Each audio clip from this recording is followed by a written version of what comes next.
un chasseur blessé, une ours tuée, des oursons laissés orphelins. Cet événement tragique survenu le 20 novembre dernier pose non pas la question de la cohabitation entre les humains et les ours, mais bien la question des battues organisées au sein des zones à ours.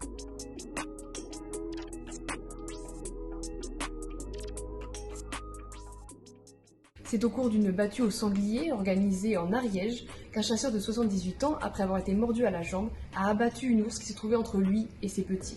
Les circonstances exactes de ce drame sont encore à éclaircir, mais ce qui est sûr aujourd'hui, c'est qu'une partie de cette battue était organisée sur une réserve protégée qui faisait l'objet de restrictions de chasse. Les chasseurs n'avaient donc pas le droit de se trouver là où ils étaient. Cette semaine, le parquet de Foix a ouvert une information judiciaire pour destruction d'une espèce protégée. Chaque incident de ce type est l'occasion pour les opposants à l'ours de pointer la supposée dangerosité de l'espèce et son incompatibilité, son impossibilité de cohabiter avec les humains.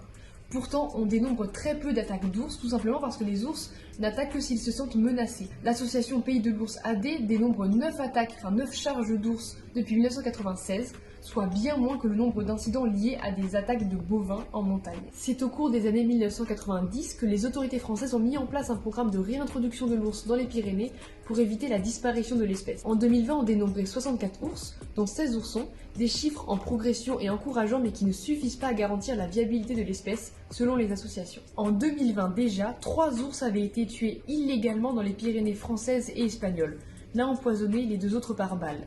Au-delà de ces drames, c'est la position de l'État français qui pose question.